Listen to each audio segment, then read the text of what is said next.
Good morning, fellow Achoja warriors. It is always a good time to be together. I am thankful that you joined me again. Today, as we continue in the Black History Month, we are going to talk about one of my favorite inventors, Louis Latimer.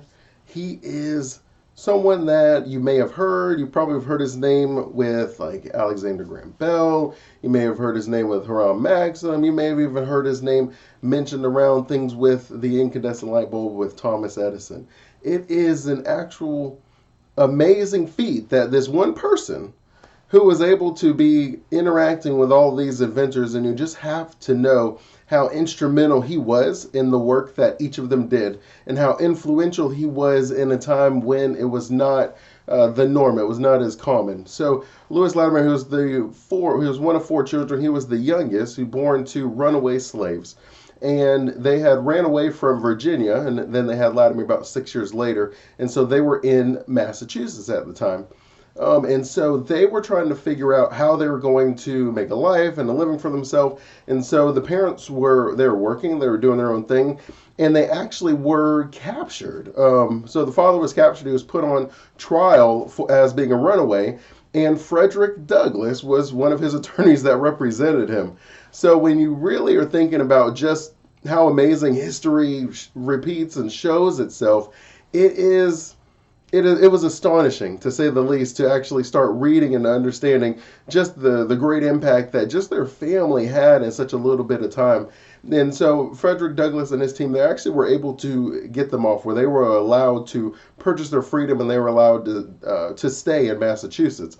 Now, there was also, if you think about it, during this time was also around the time that the Dred Scott case that had came up, and the Supreme Court had ruled against Dred Scott, who was suing for his freedom. So that one that didn't go the way of the slaves, where they were allowed to be transported to the West.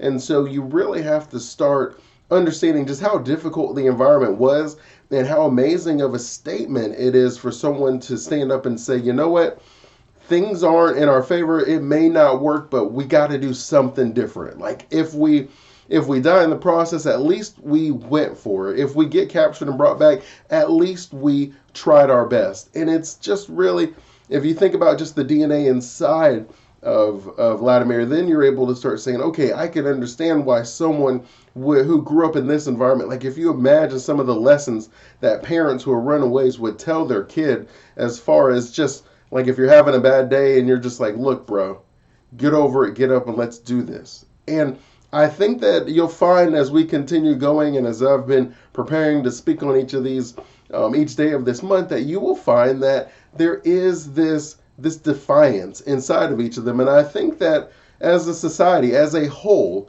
that we are losing that defiance, that most people are falling within the norm, what society accepts, where they don't push back that much, and they don't think that many things are worth the risk, where you find people are living in a life that they don't love, that they don't feel passionate about, because they've gotten comfortable and complacent.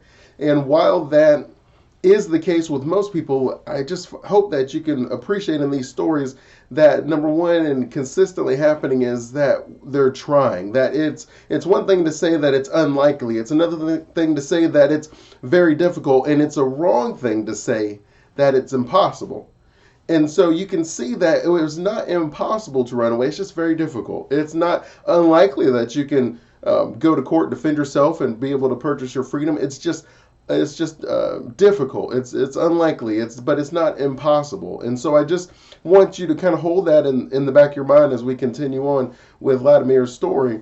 And so and one of the other cool things is, because of that fight in him, because of what his parents had taught him about getting up and fighting for what you believe in, he actually enlisted in the Navy at 15 years old because he wanted to fight in the Civil War. So how did Louis Latimer do that? Well, he lied on his application. He had pretended to be 18, or he wanted to fight for his freedom. And you live in a world where people are using their influence and their power to avoid military, where they're getting exemptions, and that's just not the way that he was raised. He was like, look, you don't sit on the sidelines. If you want it, you got to go get it. Like, that's just something his parents taught him. It's something that you can see consistently in his life. So he fought in the Civil War. He came out, and then, things weren't much better as far as the way that the life for a black was at the time. So Latimer, he ended up getting a job at the patent office as basically like a glorified secretary, right? He did a lot of the little go do this and go do that. He did a lot of the little things. He was the organizer, but he just learned about patent design by just looking and watching some of the draftsmen in their work. And then the firm over time was able to realize that this guy is really good. Like he knows a lot of stuff. And so he went from essentially an assistant to a draftsman himself, and then he started working with Bell on the telephone, where he was able to do his draft design for his patent. And he was able to work with Maxim, and he was able to work with Edison on the light bulb. And he was even able to patent his own inventions, several of them, including one is he had made a change to the filament where it was made out of carbon, and that was something that was able to make the light bulb affordable, something that was not at the time, right? It was a fancy thing, right? Like the average person was going to use the candle, and then the wealthy people were going to use the light bulb. Because of Latimer's design, he was able to change the light bulb where now everyone can afford it. Now it's affordable. Now it's a common man's option, which obviously helped Edison to massively expand his influence within the light industry. But just the idea that you're essentially born, your parents are runaway slaves, and now you're an engineer working in a patent office. You fought in the Civil War, and now you are helping people to create different designs, that you are helping them to and defending their patents in some cases, where you're an instrumental part of other people's teams, while at the same time you are also creating your own inventions. You're also influencing positively the world as a whole.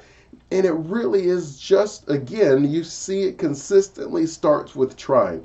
I just can't stress enough how many people are not even trying to chase happiness, to rise to the level of the challenge, and to expect and accept their greatness. That most people are saying, well, that path is too difficult. That's just not for me. And you consistently find that while it is difficult, it is not impossible. And so there's few people who would think that Lewis Latimer could go from the life that he has to the life that he ended with the people that he has met, and even his parents being defended by, for their freedom being defended by Frederick Douglass, is absolutely just an amazing and profound statement. So again, as we're focusing, as we're trying to figure out, okay, well, what does this have to do with the idea of building wealth? Like what am I supposed to be able to take from this? What light can I glean from this? And it's the one that I'm consistently kind of like pumping into you guys, which is very simply the idea that the more people that you help, the more value that you create in the market, and the more amazing things that are going to happen, and then you will be compensated for it. Right? It's not something that we need to feel guilty about. Just because it's something that's easier for you than someone else doesn't mean that you shouldn't expect a fair compensation for it. And so Latimer is, if you want to guess, and I'll give you a second to guess how much you think his net worth was at the time that he had passed, and you'll find that it was $100 million. That you will find generally that around Forbes and other people that are able to speak on it, that they're saying that Lewis Latimer, the man who was born in Massachusetts to runaway slaves, who enlisted at 15 to fight in the Civil War, and who was basically a glorified assistant at the patents office, and just by simply looking over the shoulder of a draft designer, learned the concepts and was able to be immediately recognized for his greatness, promoted to a draftsman, and then he was able to work on the draft designs and defending them for the light bulb and for the telephone, and then to create several inventions on his own. Yes, that Lewis Latimer, when he had passed, his fortune is estimated to be $100 million. And you will find that very consistently, that if you're trying and if you're helping lots of people, then you will always see that work into the results. Yeah, now you have to keep going consistently, right? It's not an easy thing, right? Or you could sit there and say, these people are never going to recognize my greatness. There's no opportunity for me here. I just got to go ahead and I'm not going to put my maximum effort in. There's no way that they're going to promote me. Everybody above that's a draftsman, they all look a certain way and they don't look like me, right? Latimer could have easily said that and he would not have been wrong in that statement.